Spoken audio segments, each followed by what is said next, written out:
बिस्मिल्लाहिर्रहमानिर्रहीम। Dear students, अस्सलाम वालेकुम।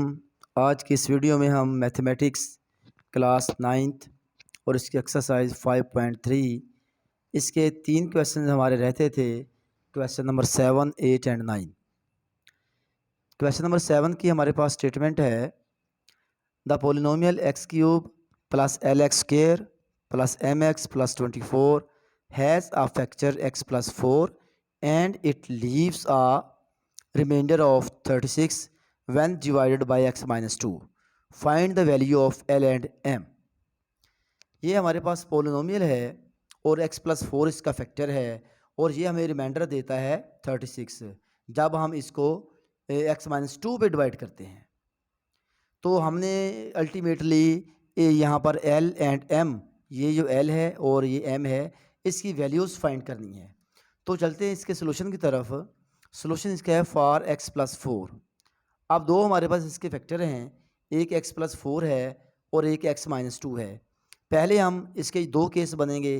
पहले केस में हम x प्लस 4 पे देखेंगे इसकी क्या वैल्यूज़ आती हैं, फिर x माइनस 2 पे देखेंगे। फॉर x प्लस 4 ये इज इक्वल टू 0 है। यहाँ से हमें क्या मिलेगा, x is equal to minus 4। ये वाला प्लस 4 का बराबर किस तरफ आया, माइनस का 4 हो गया। अब हमारे पास जो पोलिनोमियल है p of x is equal to, ये वाली पोलिनोमियल हमारे पास है, ये वाली x cube plus l x square, ये हमने यहाँ पर लिख ली है। और यहाँ पर अब हमने क्या करना है, x is equal to minus 4 put करना है। अब जहाँ जहाँ इस पोलिनोमियल में x है वहाँ वहाँ आप माइनस 4 पुट कर दें। अब यहाँ पर भी x था, यहाँ पर भी माइनस 4 लगा दिया। यहाँ पर x था, इसकी जगह पे भी माइनस 4 लगा दिया। और यहाँ x था, यहाँ भी माइनस 4 लगा दिया। यानी कि बाकी किसी चीज़ को भी आपने नहीं छेड़ना, सिर्फ और सिर्फ जहाँ पर x है वहाँ पर उसकी वैल्यू लगानी है। अब यहाँ पर जो है माइनस 4 की पावर 3 है। अब माइनस 4 की पावर 3 हम जानते हैं कि माइनस 4 की पावर 3, इसका मतलब ये है कि माइनस 4 को 3 टाइम्स मल्टीप्लाई करना है। 4 4 16, 16 और 4 16 चौक 64 है, 64 आया। और अलामत साथ आएगी minus minus plus, plus minus minus, minus 64 आया। अब यहाँ पर माइनस 4 का जब हम स्केयर लेंगे तो ये प्लस 16 आएगा, यानी कि माइनस 4 का स्केयर, माइनस 4 ज़रब माइनस 4, 4 4 16, यानी कि 4 4 ज़ार 16 और माइनस माइनस प्लस आ गया, इसलिए यहाँ पर प्लस 16 16 16 L आ गया।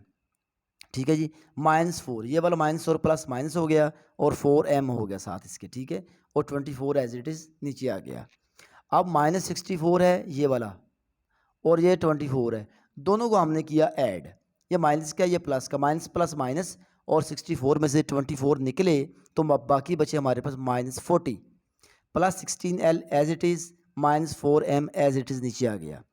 अब एज हम जानते हैं x plus 4 is the factor of given polynomial, जैसा कि इसने लिखा है a has a factor of x plus 4, यानी कि ये इसका फैक्टर है। अगर ये इसका फैक्टर है तो फैक्टर थ्योरम हमें ये कहता है कि इसका रिमाइंडर फिर 0 होगा। बुक में भी फैक्टर थ्योरम लिखा है, हमने पहली वीडियोज़ में फैक्टर थ्योरम के बारे में डिस्कस किया था। तो फिर क्या होगा, ये वाला जो हमारे पास रिमाइंडर आया ये बराबर हमने 0 के रखा, क्योंकि x प्लस 4 उस पोलिनोमियल का फैक्टर है। तो अगर वो फैक्टर है तो वो बराबर रिमाइंडर उसका 0 के होगा। ये थ्योरम है एक। यहाँ पर 16L minus 4m is equal to, जो माइनस का 40 था और बराबर के इस साइड पे है प्लस का 40 हो गया। अब हम इसको सिंप्लीफाई करने के लिए, ताकि हमारी जो है आगे जाके क्वेश्चन आसानी से सॉल्व हो, हमने इसको 4 पे डिवाइड कर लिया।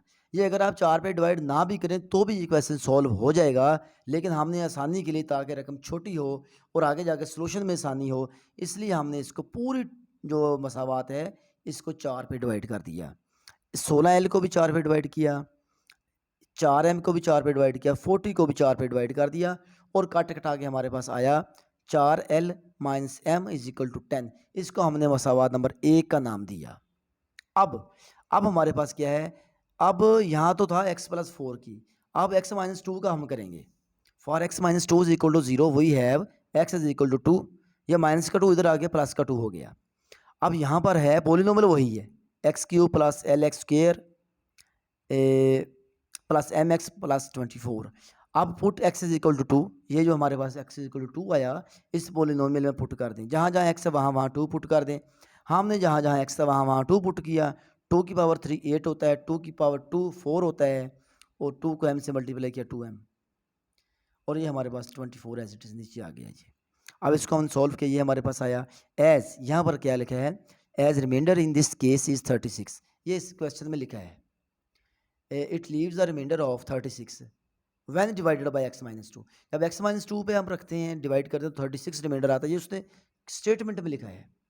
तो यहाँ पर हमने लिख दिया as remainder in this case is 36, so 4l plus 2m plus 32 is equal to 36। अब ये वाला जो 32 है, ये बराबर किस साइड पे आ गया, माइनस 32 हो गया। अब 36 में से 32 निकलेंगे तो 4 आ जाएगा नेक्स्ट पेज पे, यहाँ पर वो 4 आ गया। अब हमने इसको जो है मसावात नंबर 2 का नाम दे दिया। अब हमने क्या किया है, हमने तो एल और एम की वैल्यू फाइंड करनी है, तो हम ऐसा करते हैं कि सब्ट्रैक्ट करते हैं क्वेश्चन 1 को 2 से। जब क्वेश्चन 1 को 2 से हम सब्ट्रैक्ट करेंगे तो एक हमारा कट जाएगा, जब एक चीज़ कट जाएगी तो हमें दूसरी चीज़ की वैल्यू आ जाएगी, इसलिए हमने ये सब्ट्रैक्ट किया है। और ये 4l से निकल के कट गए, और 2m, ये आप जानते हैं कि जब सब्ट्रैक्ट करते हो लामतें चेंज होती हैं। ये 4l के साथ प्लस था, लिखते नहीं है, वो अंडरस्टूड अब प्लस ही होता है, तो प्लस वाली लामत माइनस में चेंज हो गई, माइनस वाली लामत प्लस में चेंज हो गई, और यहाँ भी 10 के साथ प्लस था, वो माइनस में चेंज हो गई। ये प्लस लिखें या ना लिखें, वो प्लस ही होता है। अब ये प्लस का 4l है, ये माइनस का 4l कट गया। अब ये 2m है और एक m है, अब माइनस खत्म हो गया, माइनस को भूल जाएं आप। अब 2m और एक m 3m, ये 4 में से -10 निकले, -6 आ गया। अब ये हमें सिर्फ m चाहिए, तो ये 3 है, 3 को बराबर किस तरफ लेके आए, तो यहाँ आके तकसीम हो जाएगा, ये इधर ज़रब हो रहा है, इसको काट दिया हमने, m इज इक्वल टू -2 आ गया। अब क्या करेंगे हम, इस m की वैल्यू को, यानी कि put m is equal to -2 in equation 1। जो हमारे पास इक्वेशन 1 थी, वो जो ये हमने लिखी हुई है, ये इक्वेशन 1 थी हमारी, यहाँ पर आप m is equal to -2 put कर दें, यानी कि जहाँ पर m है वहाँ पर -2 लगा दें। यहाँ पर m था, हमने -2 लगाया, और ये 2 2 ज़र 4 हो गया, और ये 4 ऑलरेडी इधर ये पहले पड़ा हुआ है, तो ये 4l, ये माइनस का 4 इधर आके प्लस का हो गया, और यहाँ पर आके ये 8 बन गया, 4 और 4 8। अब हमें सिर्फ l चाहिए, यहाँ पर इसके साथ 4 भी है और ज़रब हो रहा है, ये बराबर की दूसरी तरफ जाएगा तो ये तकसीम हो जाएगा, यानी कि इसके नीचे आ जाएगा। जब इसको काटेंगे तो हमारे पास 4 2 ज़र 8, यहाँ पर 2 आ गया, तो हमारे पास so l is equal to 2 and m is equal to -2, ये हमारे पास इस क्वेश्चन का आंसर आ गया। नेक्स्ट हमारे पास क्वेश्चन नंबर 8 है। क्वेश्चन नंबर 8 में है the expression l(x³ plus mx² -4 leaves remainder of -3 and 12 when divided by x -1 and x plus 2 respectively. Respectively मतलब होता है बिलतरतीब। पहले हमारे पास -3 रिमाइंडर आया, तो दोबारा हमारे पास इसका रिमाइंडर, यानी कि ये जो -3 है ये x -1 का है, और 12 जो है x प्लस 2 का रिमाइंडर है, इसे कहते हैं respectively. Calculate the values of l and m, same उसी मेथड पे जैसे हमने 7वां क्वेश्चन किया है, वैसे ही क्वेश्चन नंबर 8 है। फॉर x -1, x हमें 1 मिला, और इसको ये वाले जो पोलिनोमियल है गिवन, इसमें x की वैल्यू पुट कर दी और हमें ये मिला। ठीक है, as remainder in this case, यहाँ पर दो केस हैं। पहले केस में रिमाइंडर -3 है, दूसरे केस में 12 है। पहले केस में रिमाइंडर हमने -3 के बराबर पुट किया, तो हमें ये मसावात मिली, मसावात नंबर इक्वेशन नंबर 1 हमें ये मिली। तो ये सेम पहले क्वेश्चन की तरह है, 7वें क्वेश्चन की तरह है। अब दूसरे केस में क्या है, for x plus 2 is equal to 0, जब हम x प्लस 2 को रखेंगे हमें x -2 मिलेगा, तो इस -2 को भी हमने उसी पोलिनोमियल में पुट किया, तो हमें ये वैल्यू मिली। अब यहाँ पर जो दूसरा केस बन रहा है, यहाँ पर as remainder in this case, as remainder in this case is 12। So हमने इसको, ये जो हमारे पास रिमाइंडर है, इसको 12 के को रख लिया, ये जो हमारे पास जो आंसर आया। अब यहाँ पर जो था, हम -4 को इधर लेके +4 हो गया, 16 आया, और ये जो हमारे पास एक, अब ये इसको भी हमने 4 पे डिवाइड किया है।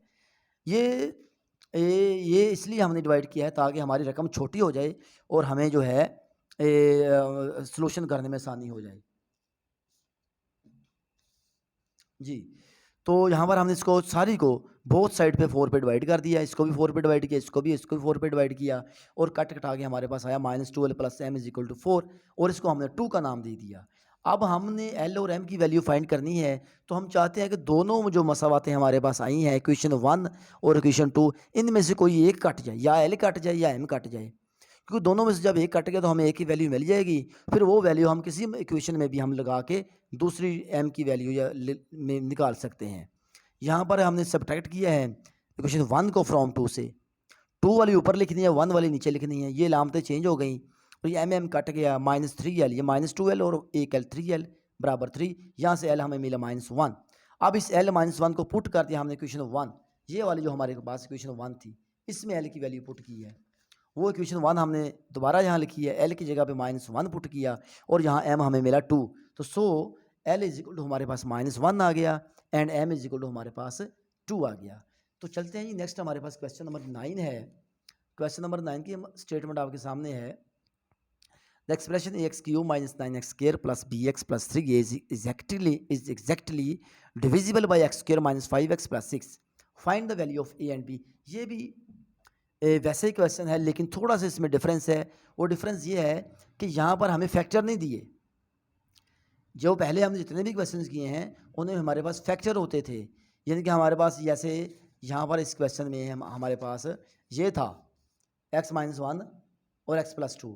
इससे जो पहला क्वेश्चन है इसमें भी हमारे पास x-2 था और x+4 था। लेकिन क्वेश्चन नंबर 9 में ऐसा कुछ नहीं है, यहाँ पर हमारे पास फैक्टर नहीं है। तो फैक्टर हमने इसके किए, ये वही काम है जो आप पहली छोटी क्लास में करते आए हैं। x² - 5x + 6, इसके हमने जोड़े बनाए हैं। जोड़े इसके बने -3 और -2। इसको अब ये हमारे पास फैक्टर हैं। यहाँ पर हमने x कॉमन लिया इस रकम में से और इस रकम में से, यहाँ x कॉमन लिया, अंदर ये बचा। यहाँ से -2 कॉमन आ रहा है, -2 को बाहर रखा, अंदर हमारे पास x-3 बचा। अब ये भी x-3 है, ये भी x-3 है, सेम है, तो x इनको हमने एक दफ़ा लिख लिया। अब ये x-2 हमने यहाँ लिख लिया। As the given polynomial is divisible by x² - 5x + 6। ये क्वेश्चन में लिखा है the expression is exactly divisible by this, ये उसने लिखा है। द फैक्टर, तो फैक्टर हमारे पास ये वाले बने x-3 एंड x-2 फॉर। अब हम पहले x-3 को देखते हैं, फिर उसके बाद x-2 को देखेंगे। अब हमारे पास वो क्वेश्चन नंबर 7 और 8 की तरह हो गया ये। फॉर x-3 = 0, यहाँ पर हमें x की वैल्यू 3 मिली। हमारे पास पोलिनोमियल ये वाली है, इस पोलिनोमियल में हमने x की वैल्यू 3, ये वाली 3 पुट कर दी। हमें ये मिला 30a - 81 + 3b as the polynomial is divisible by x-3। So अब ये वाली जो पोलिनोमियल थी ये x-3 पर डिविजिबल है। जो डिविजिबल चीज़ होती है वो उसके बराबर आंसर जो हमें मिलता है रिमाइंडर 0 होता है। क्योंकि अगर हम 9 को 3 पे डिवाइड करें, 3 3 = 9, नीचे 0 बचा। डिविजिबल का मतलब यही है। अब ये डिविजिबल है, यहाँ पर उसने लिखा हुआ है डिविजिबल बाय दिस एक्सप्रेशन, ठीक है जी। अब ये और दूसरे हमने इसके फैक्टर बनाए भी हैं और फैक्टर बनते उसी के हैं जो डिविजिबल हो, इसलिए फिर हमारे पास हमने इसके बराबर 0 का रख लिया। 30a इसको बराबर 0 का रखा। अब ये जो है हमारे पास यहाँ पर 81 है, ये इसे हम बराबर की एक साइड पे ले आए, 81 कर लिया और a और b वाली रकमों को हमने एक तरफ कर लिया। अब इसको हमने 3 पे डिवाइड किया ताकि हमारी रकम छोटी हो और हमें नेक्स्ट प्रोसेस करने में आसान हो। डिवाइडेड बाय 3 बोथ साइड्स, हमने यहाँ भी 3 पे डिवाइड किया, यहाँ भी 3 पे डिवाइड किया, तो हमें कट कटा के ये आंसर 10a + b = 27 ये हमें मिला और इसको हमने इक्वेशन 1 का नाम दिया। अब नेक्स्ट हमारे पास है ये वाली x-2। अब हम इस पे देखते हैं क्या आंसर आता है। फॉर x-2 वही है x = 2। अब इसको भी हमने यही पोलिनोमियल है ax³, इसमें पुट करना है। यहाँ पर पुट किया x = 2, तो हमें ये इसका आंसर मिला 11a - 36 + 2b। अब नेक्स्ट जो है हमें मिला इसका आंसर ये है जी, as the polynomial is divisible by x-2। ये भी चूंकि ये फैक्टर बना था वो डिविजिबल था, तो सो हमने जो डिविजिबल होते हैं वो बराबर 0 को रखते हैं। इसको हमने बराबर 0 को रखा और 36 को हम बराबर के एक तरफ ले आए और a और b की वैल्यू को हम एक तरफ ले आए और इसको 2 का नाम दिया हमने। अब हमने क्या किया, अब हम चाहते हैं कि हमें कहीं ना कहीं किसी ना किसी तरीके से a या b की वैल्यू मिल जाए, तो हम सब्ट्रैक्ट करेंगे या ऐड करेंगे, कुछ भी करेंगे, एक चीज़ कट जाए, हमारी यही कोशिश है, या तो ए वाली टर्म कट जाए या बी वाली टर्म कट जाए। तो ये सिंपली तो ये नहीं कट रही ना कि जो हमारे पास दो मसावातें आई हैं 1 और 2, इनको अगर हम सब्ट्रैक्ट या ऐड करें तो कट कटा नहीं कुछ हो रहा, ना ए कट रहा है ना बी कट रहा है। हम ऐसे करते हैं, इनके ये जो अददी सार हैं इनको बराबर करते हैं। अददी सार को बराबर करेंगे तो फिर हम सब्ट्रैक्ट करेंगे, फिर कट जाएगा। यहाँ ज़ाहिर बात है, अगर ये +2 है, ये +2 है और -2, तभी कटेगा ना ये। अगर ऊपर +1 है नीचे -2 तो कभी भी नहीं कटेगा ये। इसलिए ये अददी सर जो हैं इनको हम किसी तरीके से बराबर करेंगे, फिर हमारा वो आसान हो जाएगा मामला। हम ऐसे करते हैं, ये जो इक्वेशन 2 है यहाँ पर जो है ज़रा गौर करें, ये 2b है, ये इक्वेशन 2 में टू बी है, और जो इक्वेशन 1 है हमारे पास, ये वाली 1 जो है ये सिर्फ बी है। हम ऐसा करते हैं, उसके साथ तो 2 है, इसके साथ भी 2 लगा लेते हैं। अगर हम इसके साथ भी 2 यहाँ पर लगा लेंगे तो वो भी 2b हो जाएगा, ये भी 2b हो जाएगा। फिर हम इसको सब्ट्रैक्ट करेंगे तो 2b प्लस का 2b माइनस का कट जाएगा, ठीक है। वो बी कट जाएगा, हमें ए की वैल्यू मिल जाएगी। जब ए की वैल्यू मिलेगी तो फिर हम वो ए की वैल्यू को किसी मसावाद में लगा के बी की वैल्यू निकाल लेंगे। हमने इसलिए इनके अददी सार यानी कि कोएफिशिएंट जो होते हैं, कोएफिशिएंट को बराबर करने के लिए ये जो मसावात 1 है इसको 2 से मल्टीप्लाई किया। ये हमारे पास मसावत 1 थी 10a प्लस बी, यानी कि इक्वेशन 1 थी, इसको हमने 2 से मल्टीप्लाई दोनों तरफ किया, ठीक है। यानी कि इक्वेशन 1 को दोनों तरफ मल्टीप्लाई करना है। 2 इधर भी 2 से मल्टीप्लाई किया, इधर भी 2 से मल्टीप्लाई किया। अब ये 2 जब अंदर मल्टीप्लाई हो 10 2 ज़ा 20a और 2 1 ज़ा 2b प्लस 27 को 2 से ज़रब की 54 आया, और ये मसावत हमारे पास बनी 3। अब ये 2b है और ये जो मसावत हमारे पास 1 है, यहाँ भी ये वाली ये जो आप सॉरी ये जो 3 है ये भी 2 भी बन गई, और 2 ये मसावत 2 है, ये भी 2 भी बन गई।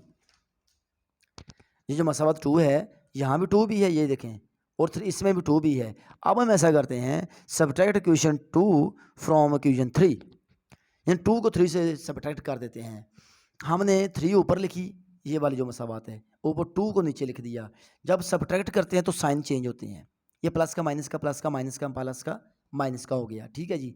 तो अब हमने सब्ट्रैक्ट किया, 20 में से 11 निकले 9, ये 2b प्लस का था 2b माइनस का कट गया, 54 में से 36 निकले 18 बचा, और ये 9 इसके साथ मल्टीप्लाई हो रहा है, इधर आके डिवाइड हो जाएगा, 9 को इससे काट दिया तो हमारे पास 2 आया। अब ए की वैल्यू आ गई है। जब एक चीज़ की वैल्यू आ जाए तो दूसरी की निकालनी बड़ी ईजी होती है। अब इस ए की वैल्यू को इक्वेशन 1 में लगा दें, जो हमारे पास इक्वेशन 1 आई थी, जो पिछले पेज पे ये वाली जो थी, ये इसमें आप ए की वैल्यू लगा देंगे।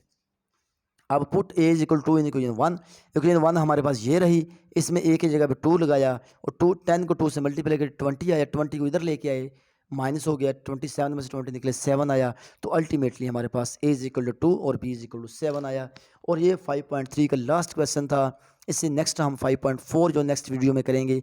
उम्मीद करता हूँ कि आज की वीडियो आपको पसंद आई होगी। वीडियो पसंद है तो लाइक ज़रूर करें, कमेंट्स करें। किसी भी किस्म का कोई मसला हो तो आप क्वेश्चन में कमेंट सेक्शन में पूछ सकते हैं। बहुत शुक्रिया, अल्लाह हाफिज़।